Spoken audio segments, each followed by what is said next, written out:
Distinguished guests, ladies and gentlemen, namaste and good afternoon. And my apologies for being late, I was stuck in traffic. It's really a big pleasure for us, for me, for the European Union to be part of CEO Unplugged, to share challenges, opportunities and perspectives.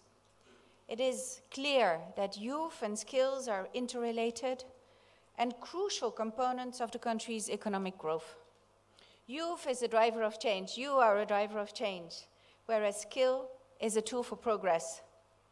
Youth is therefore at the heart of the European Union's programming.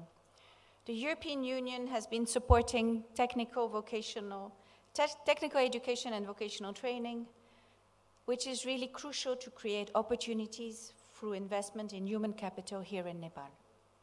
Relevant skills and competencies which will help individuals in obtaining and retaining decent jobs and earning, which will not only lead to a better life for them personally, but also contribute to the country's productivity and economic growth. A decent work is something which is really very important in today's world.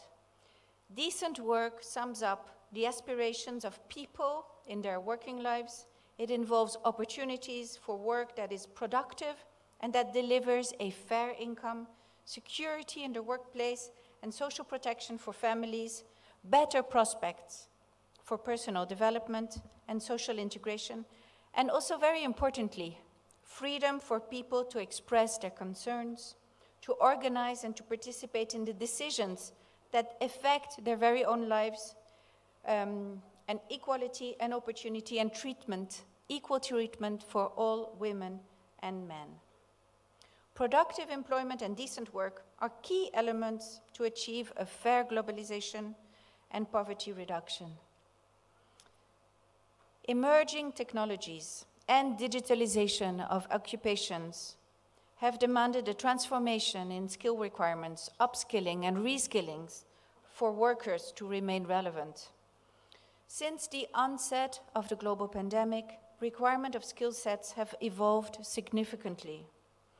And similarly, for Nepal to develop quality human resources with appropriate skills, a comprehensive strategy with balanced priorities, including present demands and long-term vision, are critical. In addition to this, corporate social responsibility, CSR, is also a crucial aspect of any business, since it enables them to engage with customers to enhance productivity and to motivate employees. Adoption of workplace health and safety corporate policies that benefit the environment and that contribute to reducing carbon footprints, and better labor policies including diversity, equity and inclusion, and that end forced labor and child labor, are all essential for any business to act as a driver for the development of new markets and to create real growth opportunities.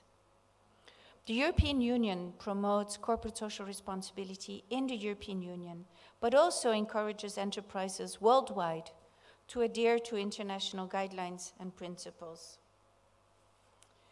Because, as the chair of Nabil Bank said at an event yesterday promoting sustainable funding, sustainable financing, sustainable enterprise, sustainable investment, the future is not so much about money anymore, but rather about values and the health of our planet. This is social entrepreneurship. This is giving back to the planet.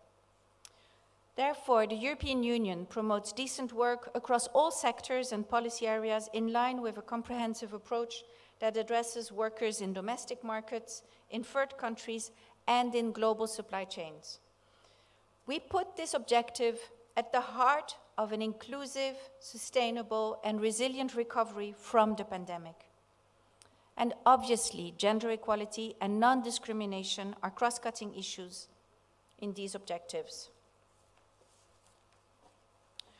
Through skills and through decent work, creativity will emerge and be encouraged. And creativity is essential for innovation in today's economy.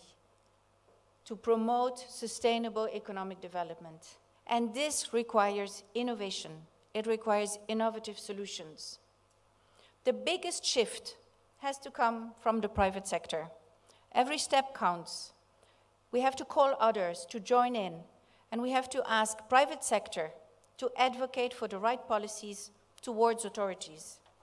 And this is why it's so great that we have this platform by Glocal today, and I think all throughout the years, to have these discussions between policymakers, private sector leaders, think tanks, academia, youth leaders, to brainstorm on these important and vital topics, which have to contribute to build a framework that strategically incorporates inclusive, sustainable growth, balanced priorities, and skill transformation.